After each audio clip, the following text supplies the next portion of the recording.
Please be seated. Veuillez vous asseoir.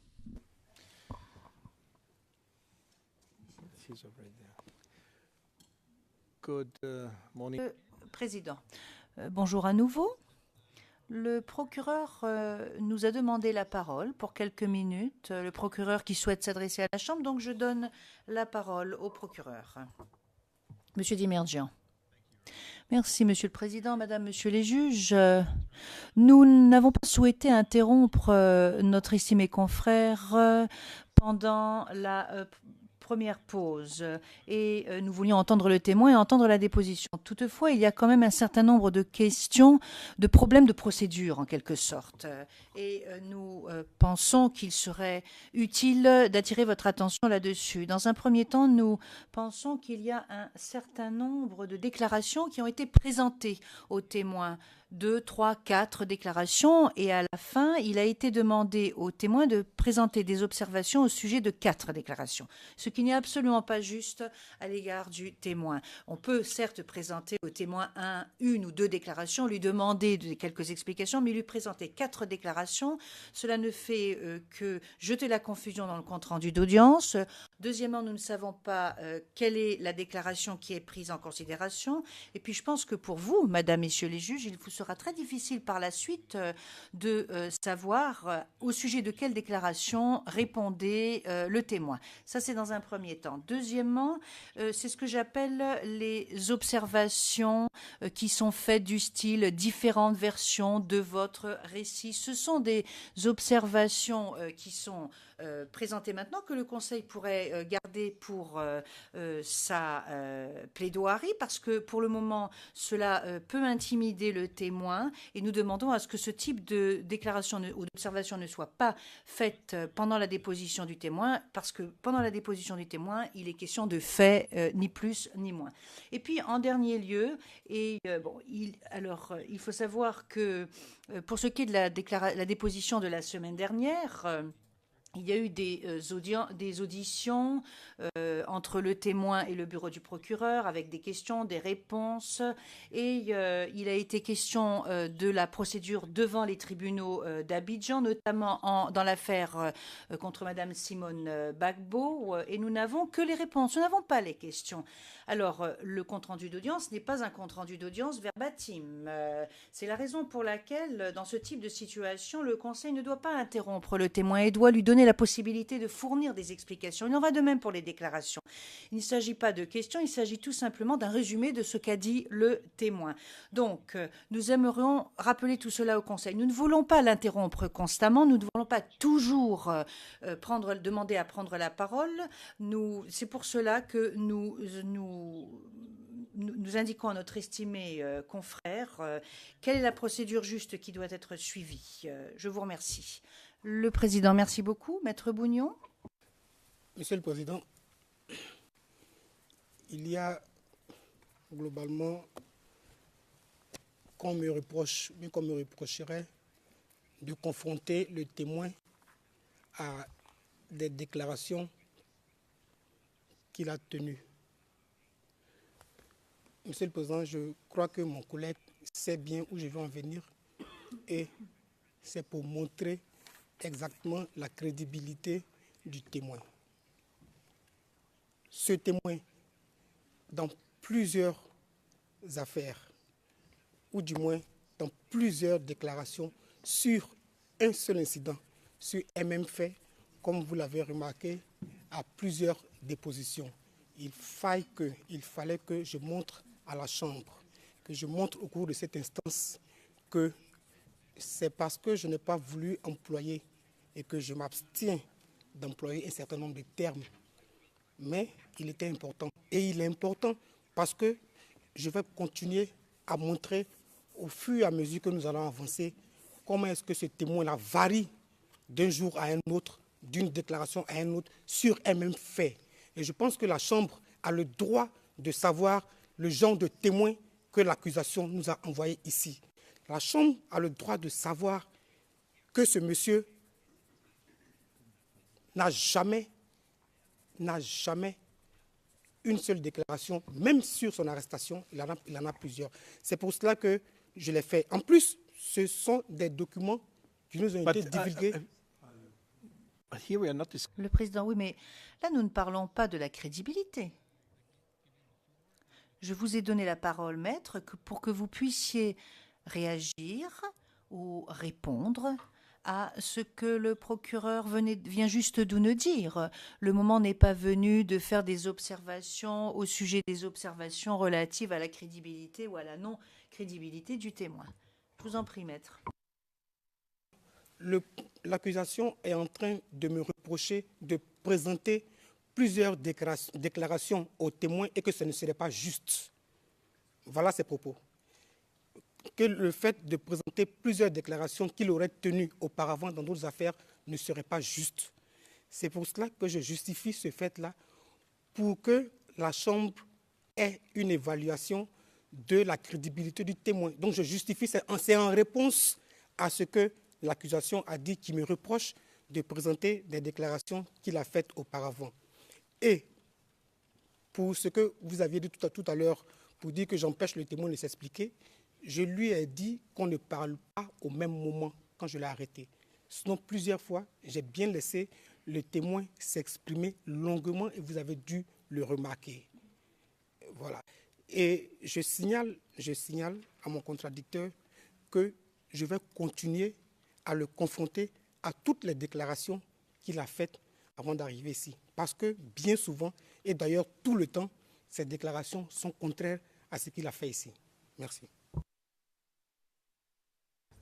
There might be an error in the translation, Your Honor. Monsieur Desmergents, il se peut qu'il y ait une erreur de traduction. C'est peut-être cela le problème. Parce que moi, je regarde la traduction française.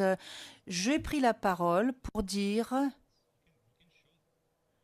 qu'il y a de nombreuses traductions. Bien sûr qu'il peut lui montrer différentes déclarations, mais il faut, du point de vue de la procédure, qu'il en présente une à la fois. Maître Altit. Merci, Monsieur le Président.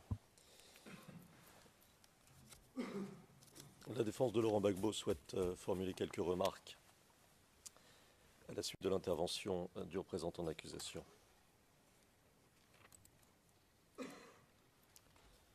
Tout d'abord, il convient de rappeler que la défense procède en conformité, et ici je fais référence bien sûr à la défense de Charles Bégoudet qui est en train d'interroger le témoin, que la défense procède en conformité avec le paragraphe 41 de la décision sur la conduite des débats.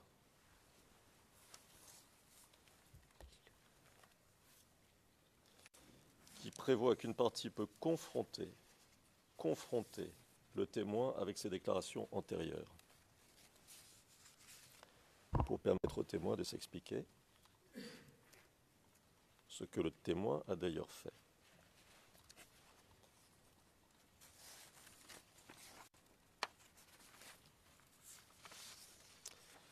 Il ne s'agit pas ici de, pour celui qui contre-interroge,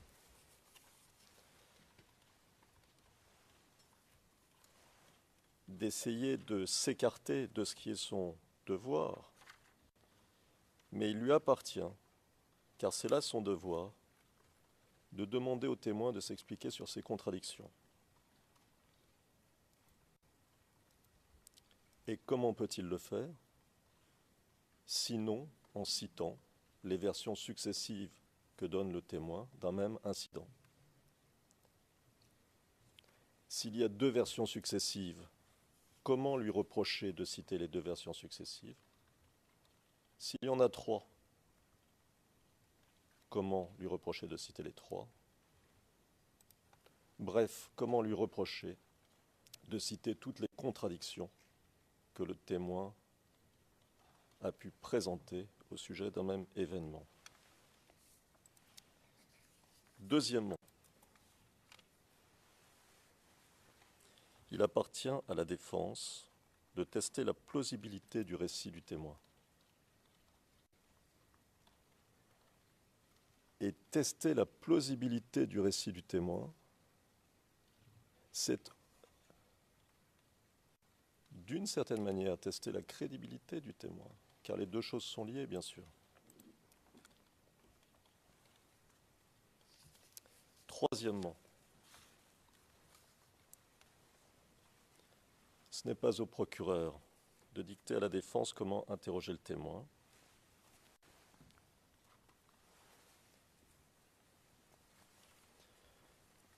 Je note d'ailleurs que nous sommes ici, Monsieur le Président, et vous l'avez rappelé dès les débuts de ce procès, pour rechercher la vérité. Il est absolument indispensable, si nous voulons que les choses se passent bien, et si nous voulons aussi ne pas avoir à revenir sur ce qu'ont pu dire certains témoins, si nous voulons donc gagner du temps, il est indispensable d'aller au fond des choses. Refuser d'aller au fond des choses, ce serait refuser de rechercher la vérité. Et de ce point de vue, je suis un peu surpris par la démarche de l'accusation, puisqu'à elle aussi, et je dirais même à elle d'abord, il appartient de rechercher la vérité. Si le témoin a donné 5 versions d'un même incident, peut-être que ce n'est pas la vérité, et ça intéresse tout le monde. En ce qui concerne la manière de rechercher la vérité, il n'y en a pas 50.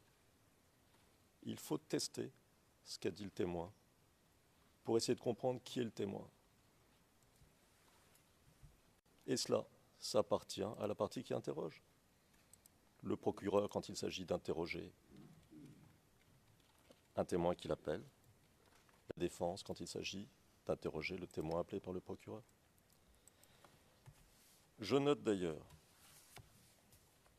qu'en ce qui concerne la manière dont chacun est libre de procéder, le procureur vient de faire des observations qui ne sont même pas formulées comme une objection. Alors c'est quoi ces observations? Pour autant, on peut en discuter, car c'est intéressant. Et cela va dans le sens d'essayer de trouver un modus operandi efficace, car c'est bien là la question.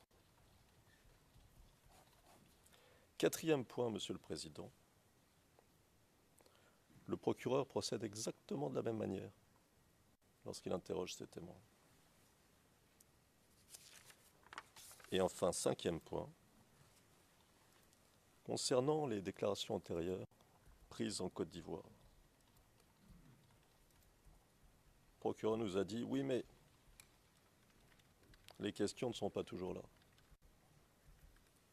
Bon, on fait avec ce qu'on a, et d'ailleurs, ces éléments nous ont été donnés par le procureur.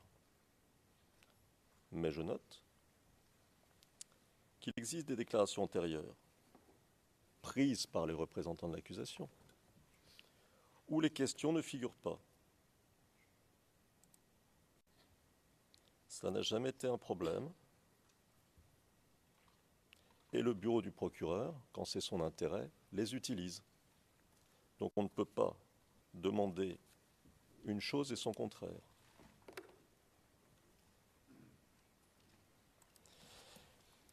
Je me permets de rappeler à votre Chambre que ce type de déclaration a été versé par le procureur au dossier en vertu de l'article 68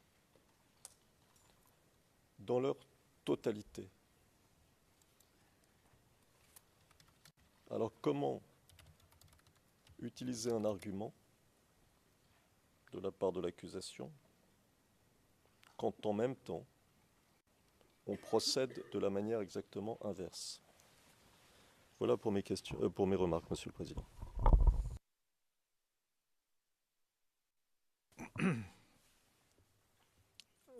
I think that Le Président, je pense que la Chambre a parfaitement compris les raisons avancées par le procureur et les raisons avancées par la défense.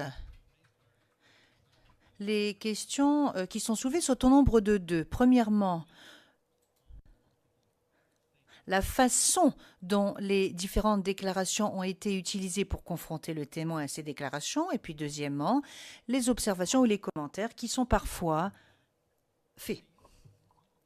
Alors pour ce qui est de l'utilisation ou de recours à différentes déclarations pour confronter un témoin à ces déclarations, nous avons le paragraphe 44 de la conduite du procès qui est tout à fait clair. Cela est tout à fait autorisé. Si la personne a fait 4 ou 5 déclarations, on peut lui confronter, lui présenter ces 4 ou 5 déclarations. Mais je pense également ou plutôt, la seule chose que je m'autoriserai à dire, c'est qu'il faudrait être un peu plus précis, parce que dans le compte-rendu d'audience, nous pourrions avoir début de la citation, fin de la citation, pour savoir exactement quelle est la déclaration et surtout quelle est la déclaration qui est présentée au témoin. Et la Chambre sait également pertinemment que être témoin n'est pas une opération mathématique et qu'il peut y avoir des décalages et que la crédibilité du témoin sera évaluée en temps voulu. Mais nous savons pertinemment que donner les déclarations aux témoins, ce n'est pas une opération mathématique. Donc, certes, l'on peut confronter un témoin à ses déclarations, aux déclarations qu'il a faites par devant d'autres autorités, à d'autres moments, mais il faut que le témoin sache clairement quelle est la déclaration qu'on lui présente, à quelle déclaration il est confronté. Il faut que cela soit bien consigné au compte-rendu d'audience. Et je pense que ce témoin est tout à fait capable de bien comprendre cela. J'en veux pour preuve sa façon de réagir.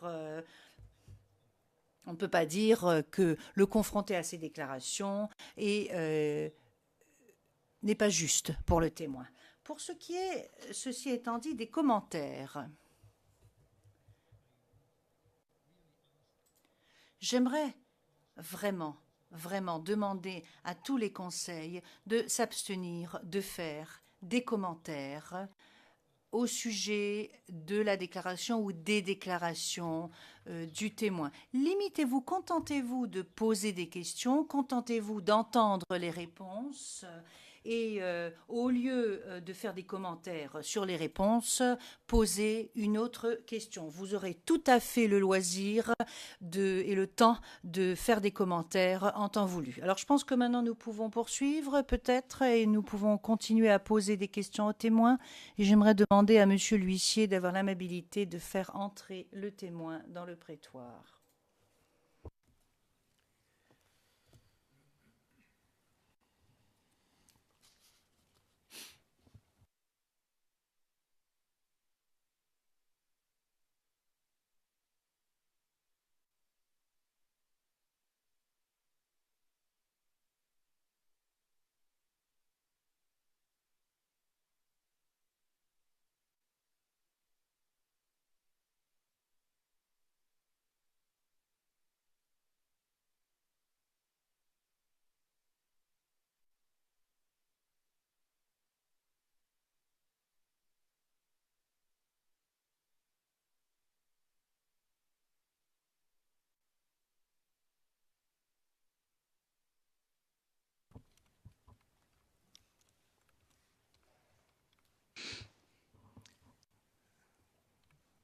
welcome. Le président, à nouveau, bonjour, monsieur le témoin. Il nous reste 1 heure d'interrogatoire. Enfin, la défense de monsieur Blégoudé dispose d'1 heure pour vous poser des questions. Je vous redonne la parole, maître Bougnon. Merci, monsieur le président. Bonjour, monsieur le témoin. Vous aviez souhaité vous expliquer avant la pause. Si vous voulez bien vous expliquer.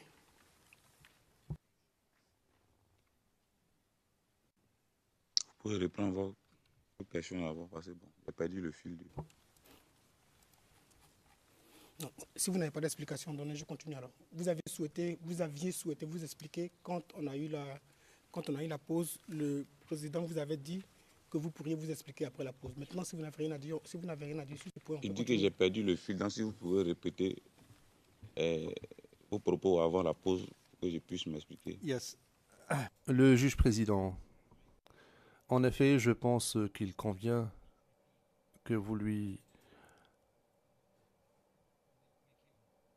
resituez le témoin. À défaut de reprendre toutes les questions, au moins donnez-lui le contexte dans lequel vous aviez posé vos questions.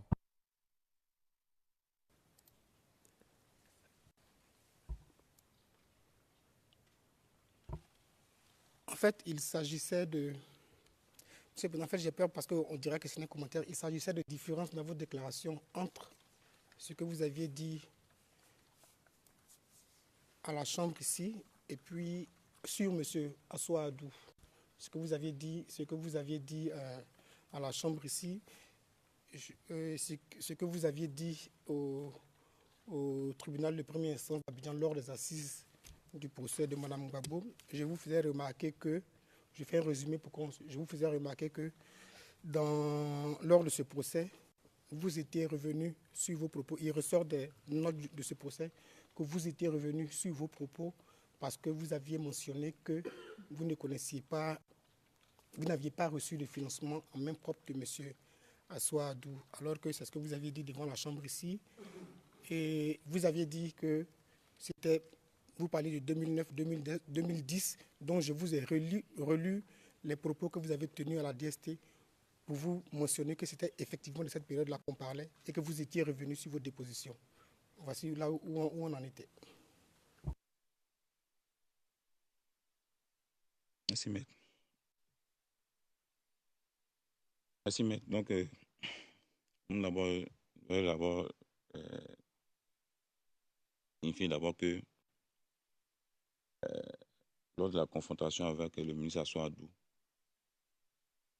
le juge d'instruction n'a pas abordé le sujet des relations que j'avais ou que le GP avait eu avec M. Assoadou lors des élections.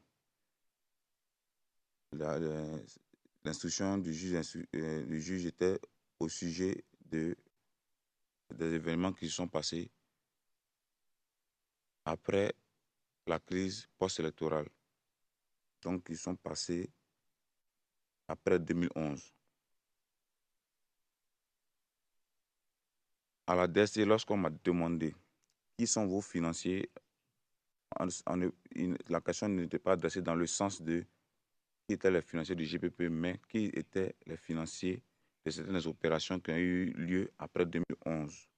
Donc, d'abord, ce n'était pas le même sujet. Ça, c'est la première remarque que je voulais faire, ce n'était pas le même sujet. Par l'audience au parquet, en assise, on m'a posé la question, est-ce que je connaissais M. Assoadou?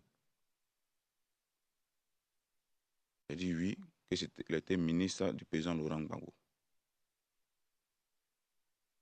Est-ce qu'il m'a remis l'argent en même projet? J'ai dit non, puisque quand vous parlez de financiers, moi je ne savais pas que juridiquement, il y avait deux manières. Puisque moi j'entendais par là ceux de qui nous recevions des financements. Mais juridiquement, on entend par là ceux qui m'ont remis l'argent en main propre. Donc, je me suis rétracté. J'ai dit, donc, je suis revenu sur la déclaration pour bien notifier que je n'ai pas reçu moi personnellement de l'argent de M. Assoadou en main propre. Mais j'avais des compagnons qui m'ont dit avoir reçu de l'argent de M. Assoadou. Donc, puisque ce n'était pas ma présence, donc, il préférait faire bien situer le cadre. Parce qu'au préalable, j'avais dit que c'était un non financier. Mais je n'avais pas dit que j'avais reçu de l'argent de sa main. On m'a fait comprendre, les avocats de la défense de M. Assoadou m'ont fait comprendre que financier et puis recevoir l'argent en main, ce n'était pas le même. Bon. Moi, je l'ai concédé ça, donc je suis revenu. Bon.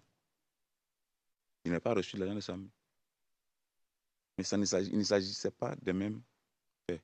Et bien lorsqu'en 2009, que vous parlez de 2009, il dit que chaque cas, quand le procureur m'a posé la question, comment est-ce que je pouvais impliquer ces personnes-là, il a dit non, puisque dans chaque zone, les éléments qui étaient chargés de s'occuper de ces formations-là, là je parle de 2009, étaient à la charge de ces personnalités-là. C'est eux qui leur dit, bon, quand vous allez arriver, vous allez dormir dans tel lieu, mais vous allez manger comme ça. Donc, voilà ce que j'ai eu à dire. Donc, c'est bien distinct parce que ce n'est pas de la même chose que j'ai parlé.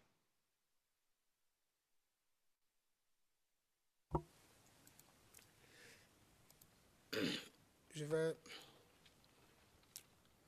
avant de terminer, je vous avais lu votre déclaration à la DST. À la DST, vous évoquez bien les deux périodes. Ça veut dire 2009-2010, 2013-2014. Dans ces deux périodes-là, si vous voulez, je vous relis une dernière fois vos déclarations à la DST. CIV OTP 0077 0222 à la page 0254. Voici ce que vous déclarez. En ce moment, vous êtes confronté à M. Assoa Adou à la DST. Vous dites, je maintiens les termes de ma première déclaration. De 2009 à 2010, j'ai participé à la formation de plusieurs miliciens. Ainsi, à Abangourou, notamment dans les villages d'Adaou et de Sankadjokro, sur instruction du ministre Assoa Adou, nous avons formé une trentaine de jeunes miliciens au maniement des armes AK-47. C'est ce que vous déclarez. À la page 0255, vous poursuivez.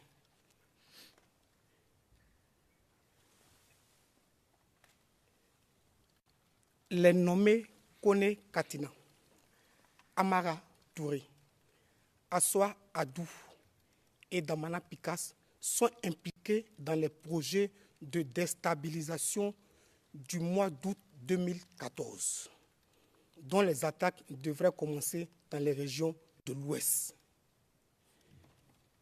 Je précise que bien avant ce projet de 2014, il y a eu d'autres projets, dont celui des attaques d'Abangourou en août 2012 et en mai 2013, qui était financé par plusieurs commanditaires, dont le ministre Assoa Adou. Fin de citation.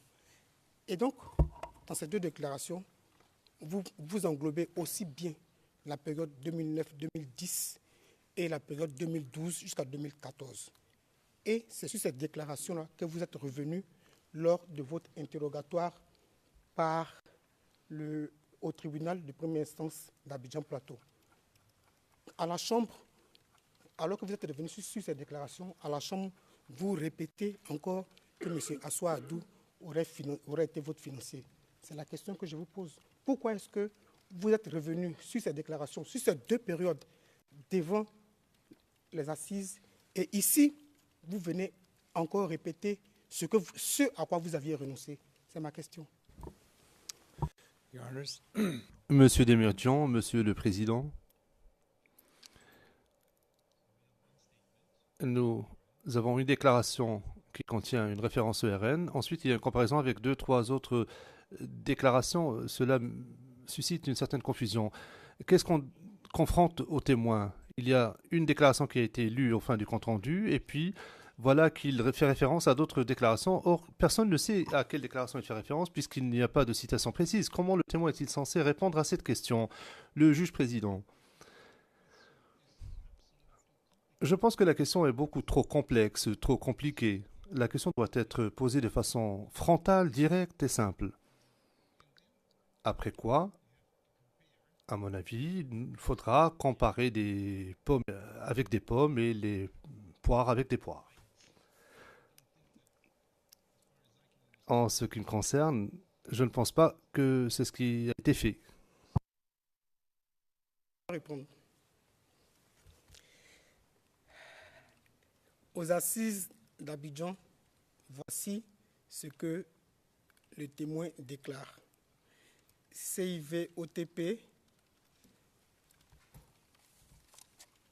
00930060, page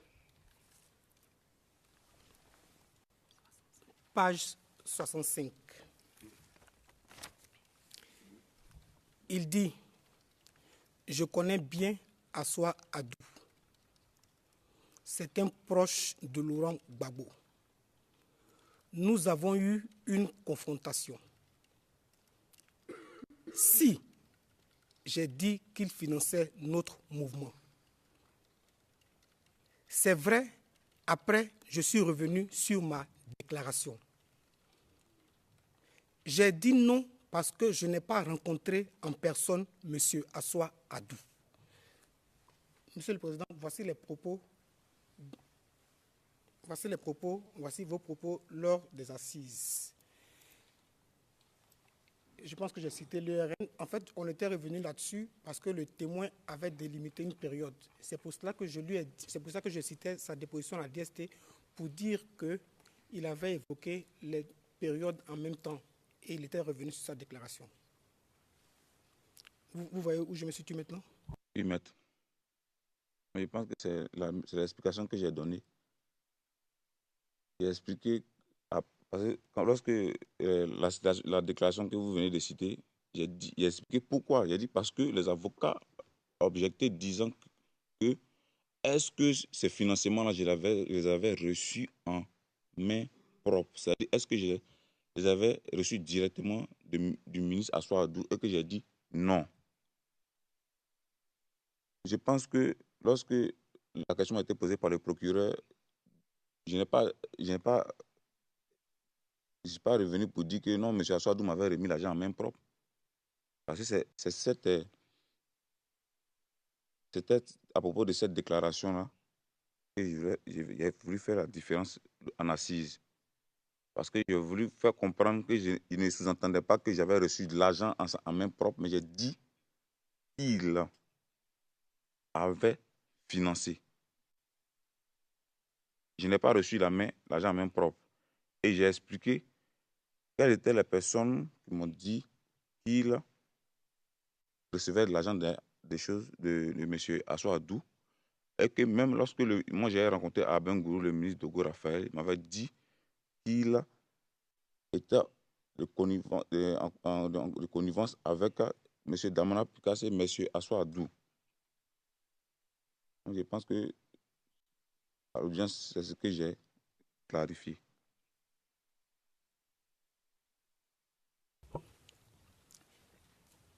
Mais vous avez déclaré devant la Chambre, devant cette Chambre aussi, vous avez réitéré ces mêmes propos que Assoua Adou était votre financier. Est-ce que vous êtes en train de dire à la Chambre que vous revenez sur ces propos-là, que Assoua Adou n'est plus votre financier? Mais c'est ce que j'ai dit devant la Chambre. Je n'ai pas dit devant la Chambre que M. Assoua Adou m'a remis de l'argent en main propre. Mais j'ai dit devant la Chambre que, sur instruction de M. Assoua Adou, on avait formé des éléments dans sa région, à Bengourou. Et j'ai dit, lors de l'assise, j'ai parlé, lorsqu'on parlait des événements qui sont déroulés en 2013, j'ai expliqué que il y a eu l'apport financier de M. Assoua Adou, selon les dires des personnes que j'ai citées. Je ne suis pas venu à l'audience pour dire que non, j'ai reçu de l'argent en main propre. Et ici non plus, je n'ai pas dit que j'ai reçu de l'argent en main propre. Mais j'ai dit qu'il avait financé. Pourquoi? Parce que voilà des personnes qui avaient reçu de l'argent, qui avaient dit que cet argent provenait de M. Assoua Adou. Lorsque j'ai rencontré le ministre Dogo Raphaël, il avait dit que, puisque le même dénommé Tchang que j'avais cité avait reçu de l'argent, et que lui, il n'avait fait que participer. Lui, il avait déjà envoyé de l'argent à Damana Picasso et que cet argent allait nous parvenir. Parce que M. Dogo Raphaël venait de sortir de prison. Il n'avait pas quand même les détails de comment est-ce on allait faire passer l'argent. Lui, il avait déjà fait partir l'argent à Damana Pitas après la vente de l'un de ses véhicules qui lui avait été restitué. C'est bien expliquer ça lors des différentes connotations.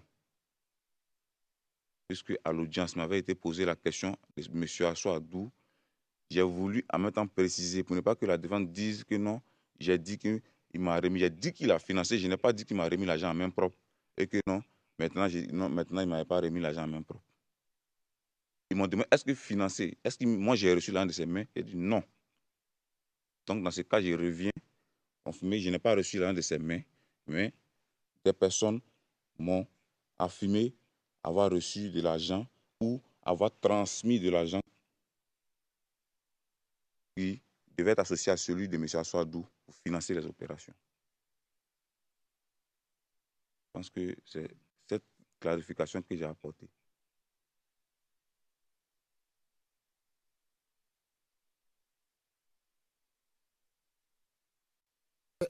Juste une dernière sur ça, et puis on va passer à autre chose. Voilà ce que vous déclarez à la Chambre.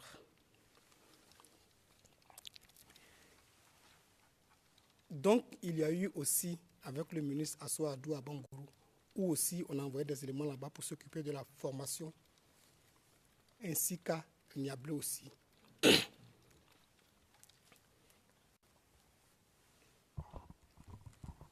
Ensuite, could you please... Le Président, pourriez-vous reprendre depuis le début en précisant quelle est la citation, quel est le début et la fin de la citation, s'il vous plaît?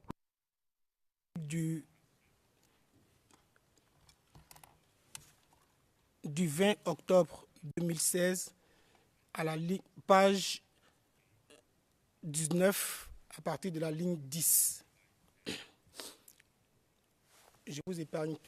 Donc, je cite, donc, il y a eu aussi avec le ministre Assoadou à Bangourou, où aussi on envoyait les éléments là-bas aussi pour s'occuper de la formation. Vous poursuivez en bas, à la ligne 26, je suis rentré en contact avec Boison. Ici, vous parlez de Chang, vous parlez du ministre de Go Raphaël. Voici votre déclaration par devant la Chambre. Vous ne faites pas mention à la question du procureur, quels sont vos financiers. Vous citez monsieur, le ministre Assoadou. Vous ne faites pas mention de quelqu'un qui aurait été intermédiaire ou pas.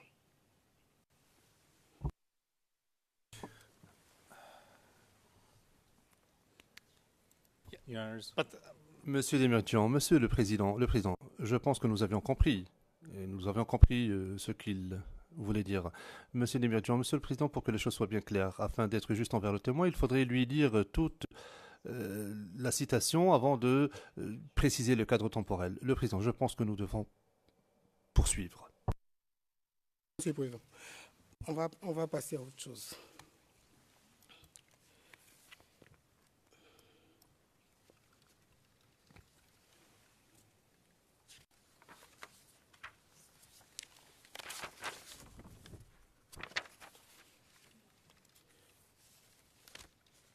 Monsieur le Président, Monsieur le témoin, Monsieur Lida Kwasi Moïse, vous l'avez connu ou bien vous avez commencé à le côtoyer en quelle période?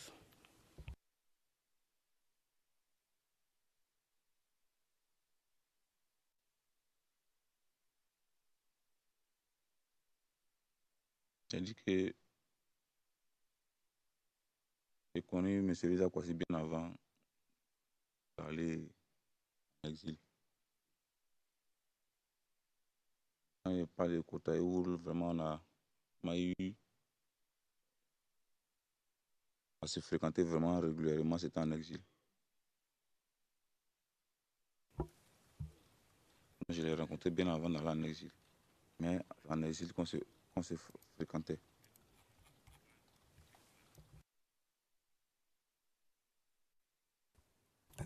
And when is that?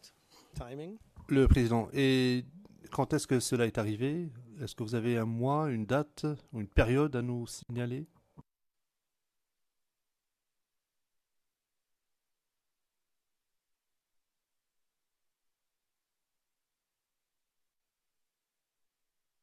Bon, l'exil, quand il parle d'exil, il peut parler en partie de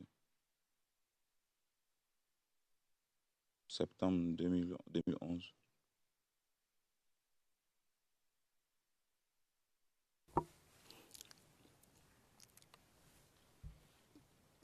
Vous dites que vous l'avez connu bien avant d'aller en exil. Je pense que c'était la question du président. Vous l'avez connu, vous l'avez connu à quelle période? Et puis quand vous dites connu, ça sous-entend quoi? Vous l'avez connu à quelle période et qu'est-ce que vous appelez connu?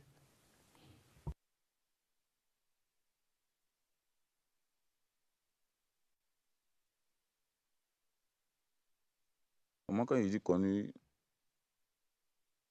bon, je peux dire que je vous connais aujourd'hui, maître, mais je me demande si est-ce que je vous fréquente. Il a dit non, que je ne vous fréquente pas parce que nous ne sommes pas amis. Mais je vous connais parce que si je vous vois dans la rue, demain, il sait que c'est maître qui est devant moi. Donc, je peux dire je vous connais.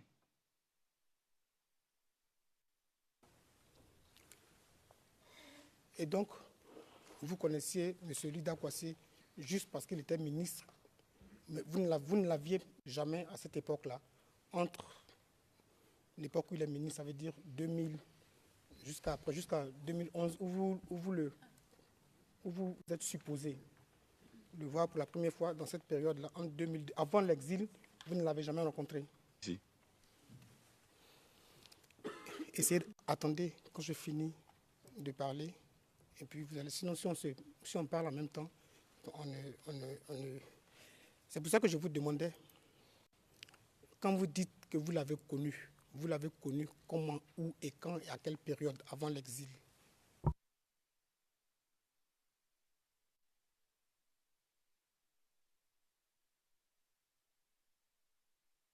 Dans l'exil, j'ai rencontré le ministre à son domicile avant d'aller bien en exil parce que j'ai expliqué déjà que il était parent du mariage de mon père.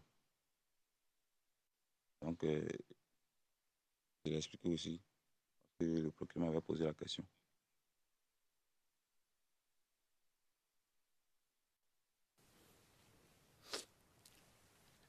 Si je comprends bien, donc c'est votre père qui vous le présente, c'est exact?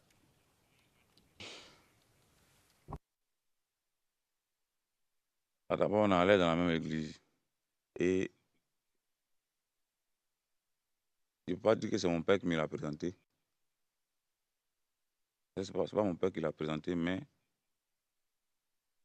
comme il a dit, il était, je ne vais pas dire ami, mais comme il était comme un grand frère pour mon père. Il a même été son parrain de mariage, mais ce n'est pas mon père qui me l'a présenté.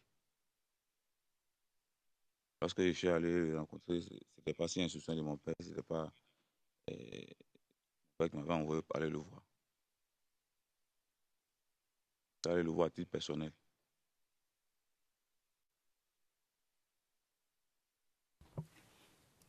Je n'ai pas encore bien compris.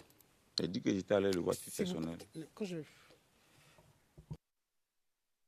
C'est pour ça que je vous suggère vous voyez, pour ne pas qu'on se chevauche, je vous suggère d'éteindre votre micro. Quand j'ai fini, quand mon micro est éteint, ça vous laisse le temps de respirer et puis après de rallumer votre micro pour ne pas qu'on parle en même temps. Donc je dis,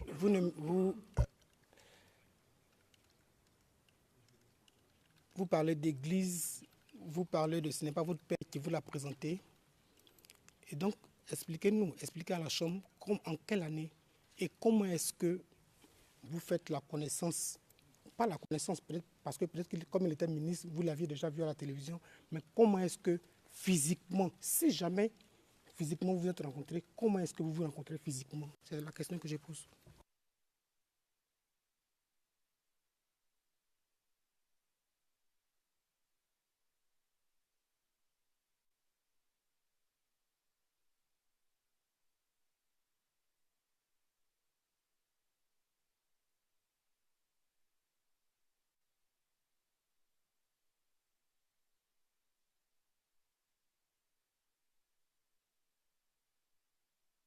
J'ai expliqué que j'ai rencontré le ministre à son domicile à Cocody.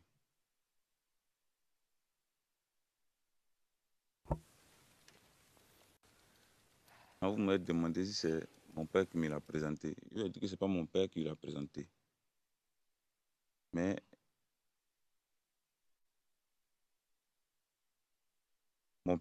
comment dire, je savais qu'ils se connaissaient.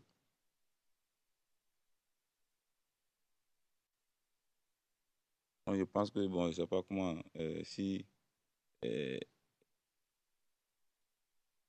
une connaissance, par exemple, moi de mes connaissances, je dois quand même avoir des contacts avec mon fils, moi, mon enfant. Donc, je pense que, je ne sais pas comment est-ce que vous voulez que j'explique ça, quoi. Je ne sais pas vraiment. Je vais vous expliquer. Éteignez votre micro pendant que je parle. Tout à l'heure, vous avez mentionné église. La question que je vous pose, vous êtes en train de dire que vous avez connu M. Lida Kwasi en dehors de votre père. Vous avez mentionné église, je ne sais pas ce que vous aviez voulu dire. Je vous demande, je vous repose la question une dernière fois. Expliquez à la Chambre et à nous l'année et les circonstances dans lesquelles vous avez vu physiquement M. Lida Kwasi Moïse. Voici ma question.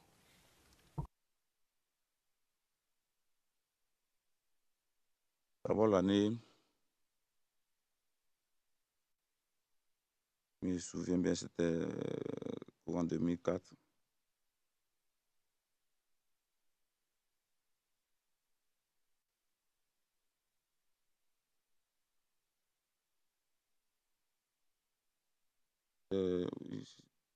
Mon courant 2004. Et j'étais à son domicile à Cocody. Et expliqué qu'il est allé le voir à titre personnel. Je ne sais pas c'est quelle conversation, il a détaillé la conversation, il a dit bonjour, il m'a dit bon, ça va ou bien, c'est pas bon. Je ne sais pas quelle autre explication vous voulez que je vous donne.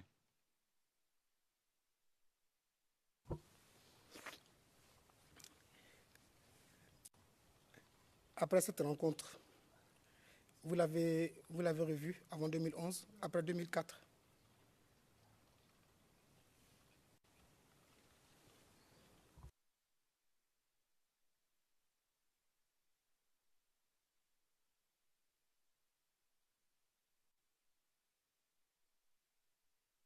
J'ai expliqué que la première fois que j'avais vu, c'était à cette période-là.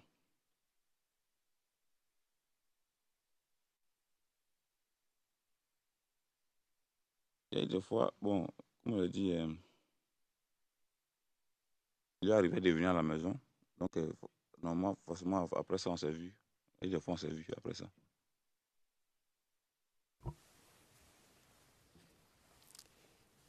Il lui arrivait des fois de venir à quelle maison? Mon père,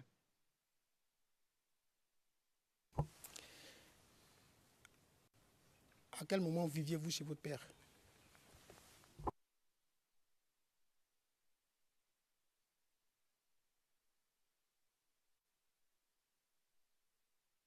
et je ne peux pas donner de détails là-dessus parce que il y a eu des moments où je vivais soit chez mon père ou soit j'étais en mes parents maternels. Je répète ma question. À quel moment? Si je veux, mais S'il vous plaît, je n'ai pas fini. C'est moi qui parle.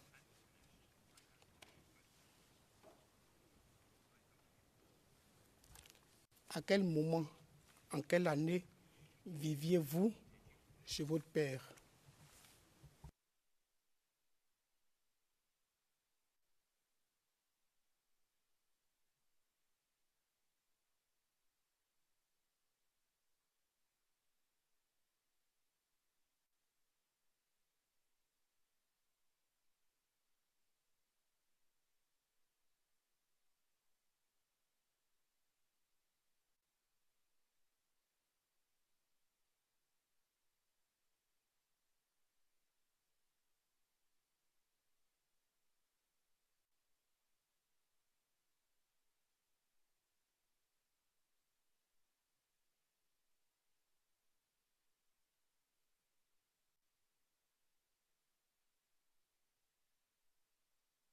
Je vous écoute. J'ai dit que je ne peux pas répondre à cette question-là parce que j'ai dit que souvent, j'ai fait des années scolaires, soit avec mon père, quand je fréquentais, j'étais soit souvent chez mon père, soit je fréquentais et je restais chez un parent maternel ou paternel pour aller à l'école. Donc, je ne peux pas vous dire, je ne peux pas vous donner des détails parce que souvent, souvent, je faisais l'année scolaire chez mon père. Souvent, c'était les vacances. Quand je n'étais pas chez lui pendant l'année scolaire, souvent, c'était les vacances que je faisais chez lui. Donc, vous voulez que je donne des dates, vraiment, c'est beaucoup de choses. Je ne peux pas vous donner ces détails-là. Ma maman ne peut pas faire ce travail-là. May, may I just say that Le juge président, voyez-vous, vous avez commencé en disant, et je précise que je n'écoutais que la traduction anglaise, vous avez commencé en disant je ne souhaite pas répondre à cette question. Après, vous avez dit je ne peux pas répondre. Alors, quelle est la réponse? Vous ne pouvez pas choisir de répondre ou pas. Vous êtes tenu de répondre. Évidemment, je ne peux pas vous obliger à vous souvenir de tout. Je n'ai pas dit que je ne voulais pas répondre. J'ai dit que je ne pourrais pas répondre à cette question parce que vraiment, quand j'étais souvent chez mon père, j'ai eu à le dire dans d'autres, même en assise, même là, ils m'ont posé cette question-là. Je leur ai dit que j'ai souvent été soit chez mon père pour aller à l'école, soit chez un parent paternel ou maternel. Et ça, c'est depuis l'enfance. Depuis l'enfance, parce que mes premières classes de CP1, CP2, je ne sais pas chez mon père que je l'ai fait. Donc, ça, c'est depuis l'enfance. Donc, je ne peux pas vous dire que vraiment telle année, je ne peux pas vraiment détailler. OK. Floor. Présente très bien. Je rends la parole à Maître Bougno. Ce sujet. Vous dites en 2004. En 2004, vous dites c'est en 2004 que vous allez la première fois chez M. Lida Kwasi. En 2004, M. le témoin, vous avez déclaré vous n'allez plus à l'école. Ma question est celle-ci. Après 2004, vous dites avoir vu M. Lida Kwasi chez votre père. Et donc, ma question est, à quel moment? Parce qu'en 2004, vous n'allez pas à l'école, et donc vous ne pouvez pas me dire que vous étiez chez un parent ou bien un autre parent. Après 2004, est-ce que vous êtes chez votre père quand M. Lida Kwasi y vient, puisque vous n'allez plus à l'école?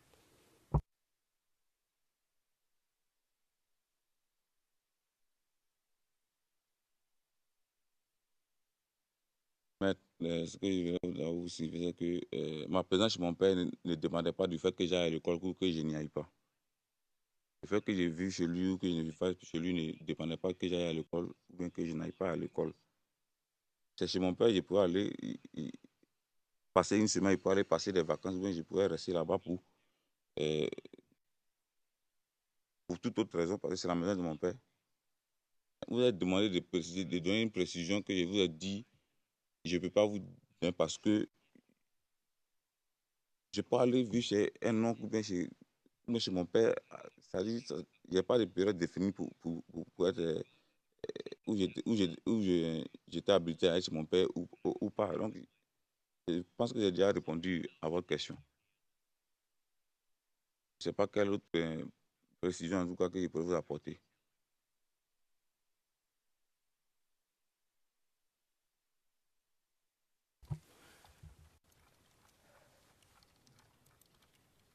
En 2011, quand vous voyez M. Lida Kwasi au Togo, qui vous le présente?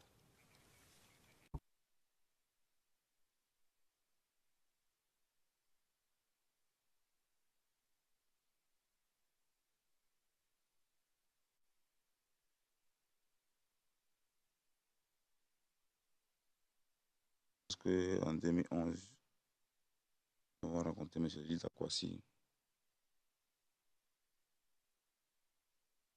Ils sont passés d'abord par l'intermédiaire de plusieurs personnes, parce qu'avant de les rencontrer, nous avons rencontré d'abord d'autres personnes se sont assurés d'abord de nous, d'abord, de nos personnes avec qui on a échangé avant d'aller rencontrer le ministre.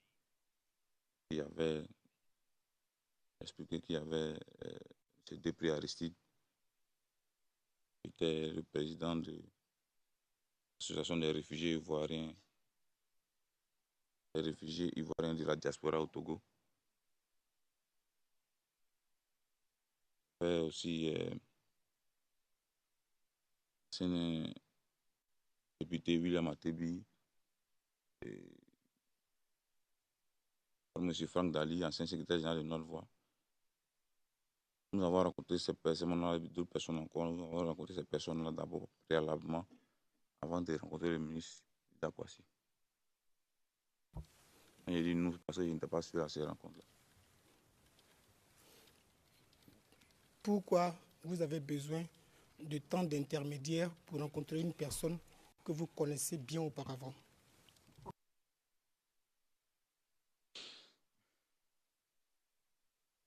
En exil, d'abord, en exil, chacun se méfiait de chacun.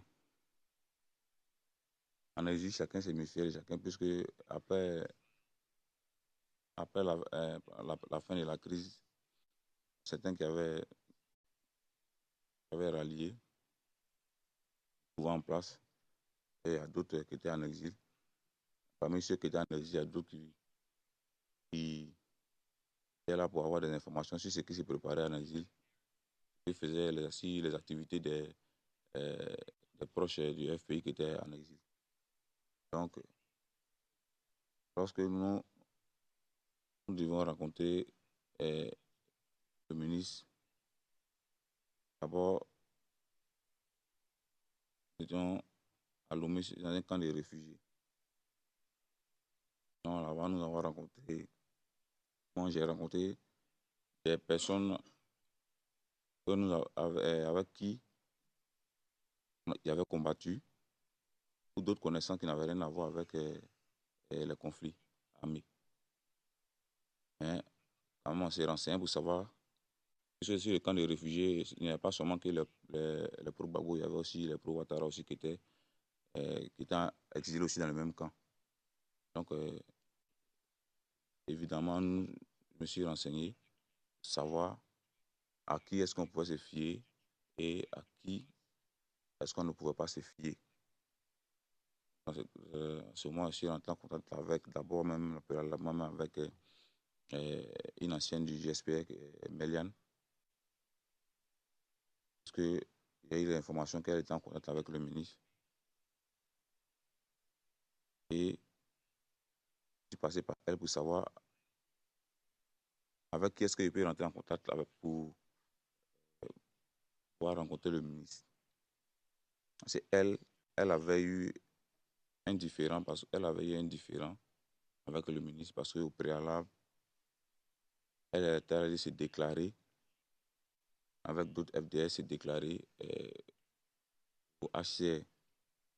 Le ministre n'avait pas vu ça d'un bon oeil parce qu'elle allait se déclarer en tant que membre de FDS au HCR, ça équivaudrait à mettre un signe, c'est-à-dire que c'est les services, forcément les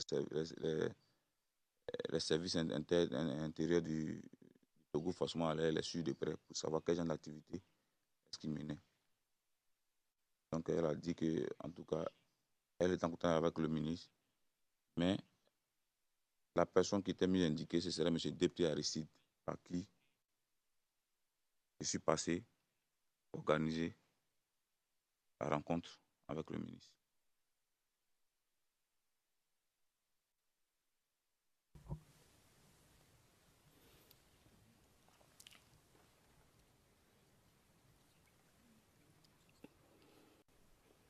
Vous avez... Le ministre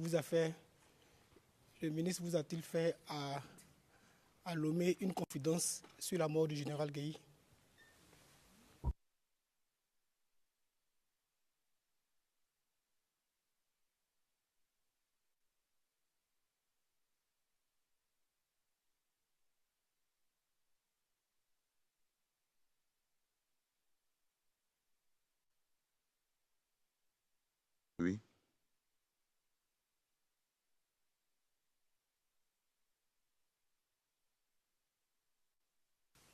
Où et comment?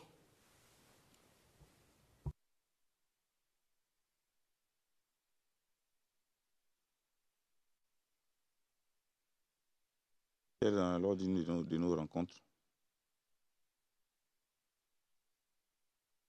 dans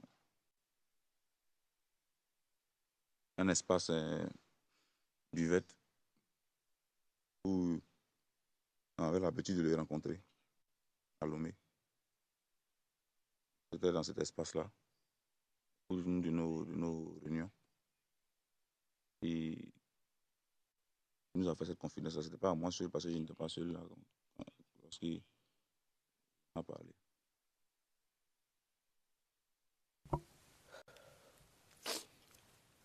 Et donc, vous êtes en train de dire à la Chambre qu'au cours d'une rencontre avec le ministre d'Akwasi, est-ce que vous pouvez décrire à la Chambre c'est quoi une buvette? C'est quoi? Vous pouvez décrire un peu à la Chambre c'est quoi une buvette?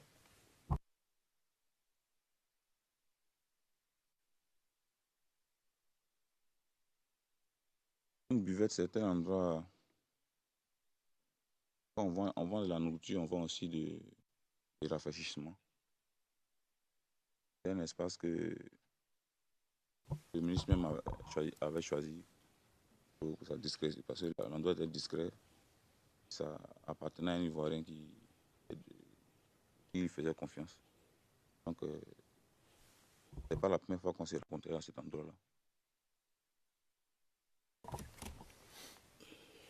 I'm sorry to Monsieur le Médian, désolé de vous interrompre, mais jusqu'à présent, nous avons 4 noms qui sont inaudibles sur la transcription. Peut-être ferait-il clarifier les choses. Alors, je pensais que mon éminent confrère allait le faire, mais j'ai attendu. Il y a une Myriam, 3 personnes à la page 58, ligne 6. En France, il y avait un député, un secrétaire général et un 3e inaudible encore, toujours dans une même phrase. Page 59, ligne 7. Nous avons une Liliane ou Myriam, je ne sais pas très bien. Mais enfin, j'aimerais bien que ces noms soient clarifiés pour que le compte-rendu soit très clair. Merci. Frère, merci pour le reproche, enfin pour la remarque. Vous pouvez répéter le nom des personnes que vous avez citées tout à l'heure, s'il vous plaît. Et puis si vous pouvez les épeler, doucement, puis si vous pouvez les épeler. J'ai parlé du député William Atebi. Monsieur Franck Dali. S'il vous plaît. William. Voilà, si vous pouvez. William Atebi, c'est A-2-T-E-B-Y.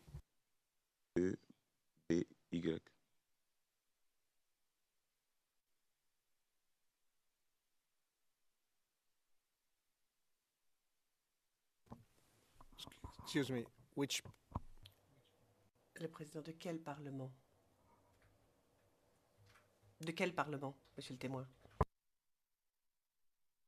Il était député avant qu'il... Je ne sais pas comment dire ça, parce que bon, les députés, l'élection des députés...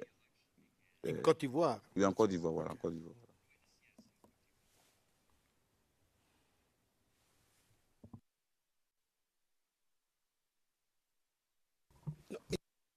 Il y avait 3 noms. Vous avez cité un nom, William Atebi, et puis...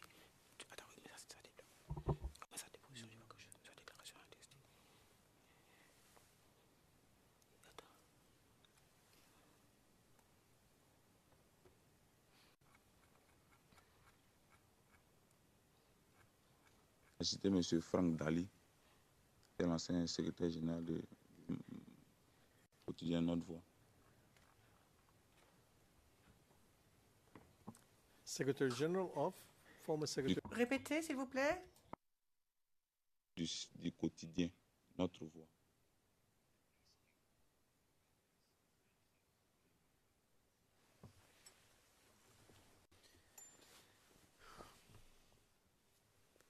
Then, other 2 names. Et les 2 autres noms, s'il vous plaît, demande le président. Monsieur Dépré Aristide.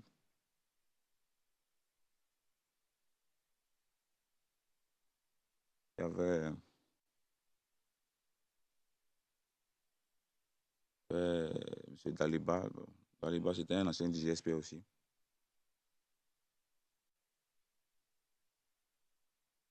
avait Dibépé aussi qui était là ce jour-là aussi. C'était à la plage. Puis, les éléments avec qui moi j'étais au Togo là-bas. Au nombre de 22.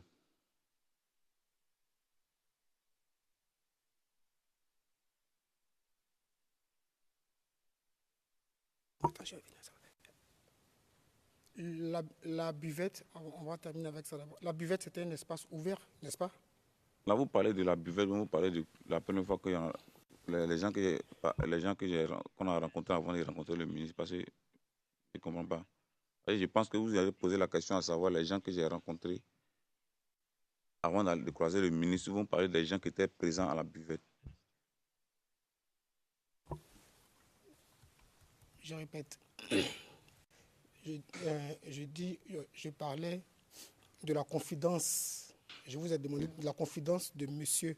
Lida Kwasi Moïse par rapport au général Robert Gueye. Voilà. Donc maintenant vous comprenez ma question. C'était en présence de M. Franck Dali, j'avais déjà cité, député William Atebi, il y avait aussi Machani Maxime, il y avait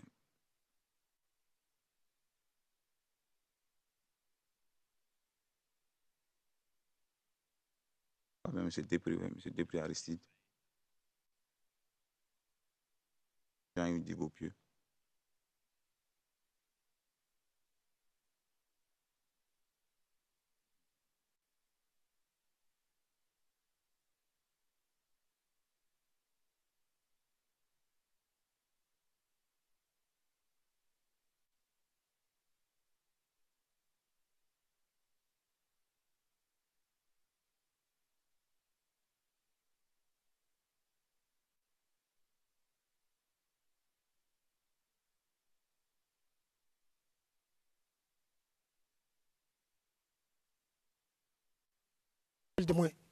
Monsieur, s'il vous plaît, je crois qu'il y a deux noms. Ah bon, ok. Non, c'est bon. Il y avait deux noms qui n'apparaissaient pas, mais c'est bon.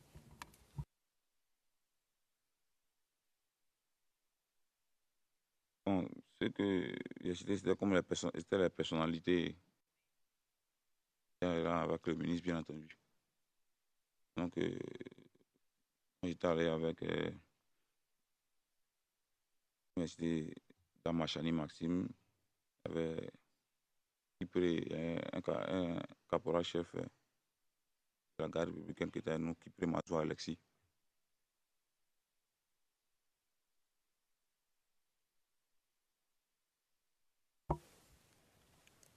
Et donc, dans une buvette ouverte, le ministre Lida Kwasi vous explique comment est-ce qu'il a tué l'ex-président Robert Gueye. C'était quoi le but? But why? I don't understand why.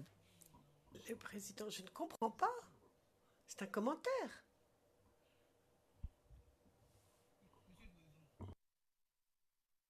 C'est pour que les choses soient notées dans le transcript, dans le transcript pour l'enregistrement, Monsieur le Président. They are recorded properly in the record of the Ils sont parfaitement consignés au dossier.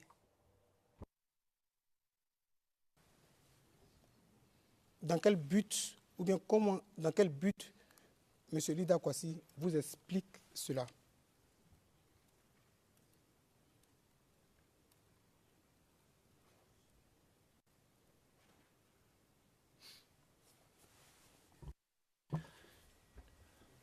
I'm sorry, I'll... Monsieur McDonald, désolé, j'interviens parce qu'il n'y a rien au compte-rendu à l'heure actuelle sur admission de Monsieur Kwasi quant à Monsieur Gay. C'est Monsieur Bougnon qui suggère ça au témoin. Le témoin n'a jamais dit quel était ce qui avait été admis à propos de M. Gay. Ça, ce n'est pas au compte-rendu.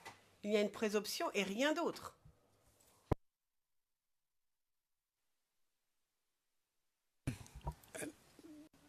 Monsieur le Président, je voulais faire assez vite, mais je vais citer la déposition du témoin à la DST du 13 mai 2014, CIV OTP 0066 0033 à la page 0034. Je cite, « À ce cas, il faut ajouter que j'ai appris du ministre Lida Kwasi lors de mon exil au Togo, au cours d'une conversation dans un maquis, en présence du caporal-chef Kipré Mazou Alexis, Kipré K-I-P-R-E, accent aigu, Mazou M-A-Z-O-U,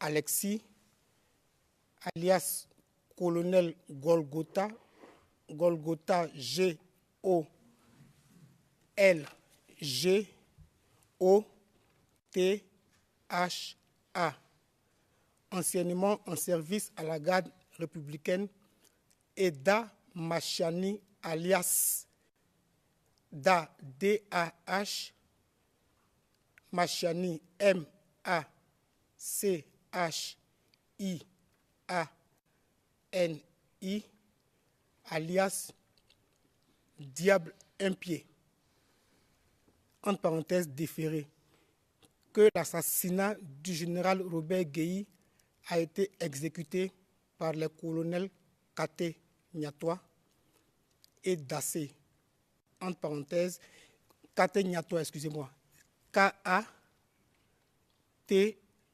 accent aigu, Nyatwa, G-N-A-T-O-A,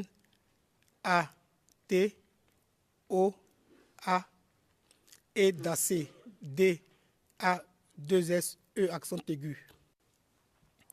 Le ministre nous a révélé qu'il avait mis à leur disposition 2 véhicules de type 4x4 avec des armes à l'intérieur. Monsieur le témoin, voici ce que vous avez déclaré le 13 mai 2014 à la DST. C'est exact? C'est exact.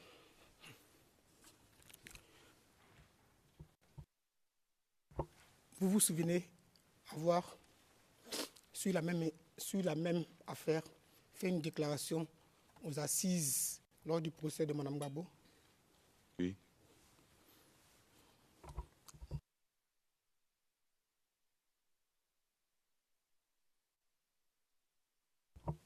Je vais lire la pièce CIV OTP 0093 0060 à la page 0070.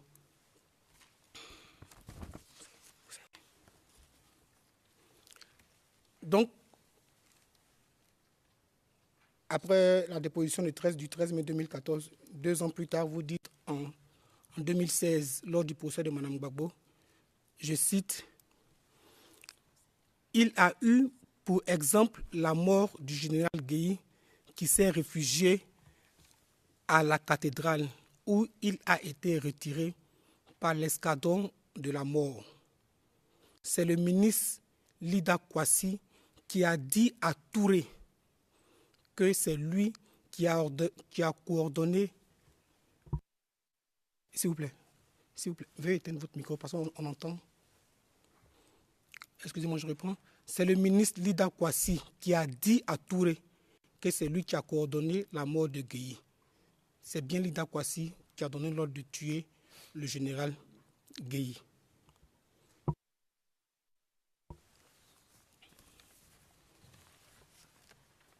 Ma question est celle-ci. En mai 2014, Lida Kwasi vous aurait fait en propre cette déclaration. 2 ans plus tard, à la barre à Abidjan, Lida Kwasi aurait plutôt fait cette affirmation à M. Touré.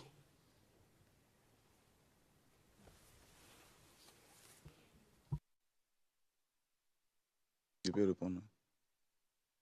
Allez-y. D'abord, s'agissant de M. Touré, je ne connais aucun Touré. C'est quelqu'un que le... Ah, non, non, non, laisse-moi parler. Voilà, non, parce que vous pensez que vous voulez. Voilà. Parce que moi, j'ai lu cette transcription de l'audience là. Et avant même qu'on vienne au procès, je pense que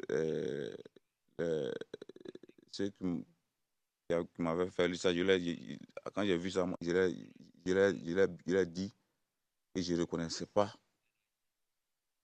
C'est M. Touré, là, je ne reconnaissais pas parler de Touré. Il a dit que le ministre nous a dit ça à Lomé.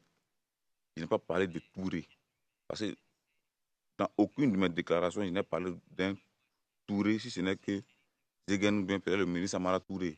Mais je n'ai mentionné aucun Touré à propos de cette histoire de la rencontre avec le ministre Lida Kwasi. Au Togo, lorsque j'ai parlé des gens avec qui nous rencontrions le ministre Lida, il n'a jamais mentionné de Touré. Et je l'ai dit, il a dit que ce truc-là, cette partie-là, je pense que ça a été mal saisi par, c'est pas celui qui a saisi, bien, je sais pas, mais je ne l'ai pas dit. Je ne l'ai pas dit. Mais puisqu'on m'a dit que j'aurai l'occasion de pouvoir rectifier ça si on me posait une question à ce propos-là, on attendait que le moment arrive pour rectifier. It's straight. Please.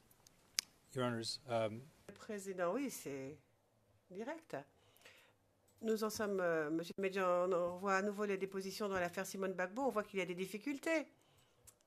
Ce n'est pas une déclaration assermentée, qui n'est pas signée, ce n'est pas un dossier, enfin, ce n'est pas un compte-rendu verbatim. Alors, on lui présente tout cela.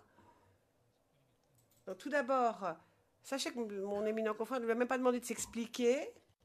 Et il lui a décrit l'incident, c'est tout, le président. Mais vous voyez que le témoin est parfaitement capable de s'en sortir tout seul. Donc, c'est pour ça que je lui ai dit de raconter les choses afin que ce soit clair. Maître Hochet, je suis un tout petit peu perturbée, s'il vous plaît. En effet, cette déclaration est faite devant le témoin. Et il y a d'autres personnes, quand même, qui sont derrière l'interrogatoire de ce témoin. Et je ne voudrais pas qu'il y ait une certaine préparation du témoin par le biais de propos entendus par inadvertance par le témoin. Enfin, je ne dis pas que c'est intentionnel, mais en tout cas, le témoin n'aurait jamais dû entendre ce qui vient d'être dit. Ce que mon éminent confrère vient de dire, le président. Monsieur le témoin. Et Monsieur le Président, comme il a dit cette déclaration-là, il y a eu l'audience. Maintenant, comment est-ce que celui qui a saisi, a entendu et comment est-ce qu'il a compris, qu'il a saisi vraiment, moi je ne peux pas donner des indications là-dessus, mais ce que je sais, c'est qu'il a dit que le ministre nous a dit à Lomé. Comment est-ce qu'il avait mis à disposition du colonel Katé et du colonel Dassé 2 véhicules à la station Elf de la Rivera 2 qui est devenue maintenant station Total. Et que c'est des véhicules avec les clés sur le contact et les armes à l'intérieur qui ont servi à l'opération au domicile de l'ancien président et Robert. Je n'ai pas parlé de Touré.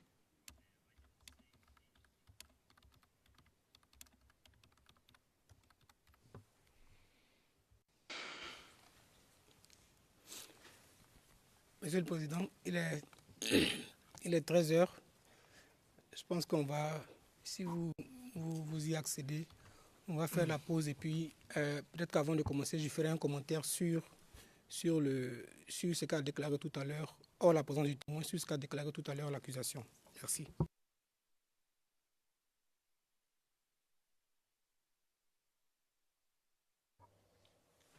Président, bien merci.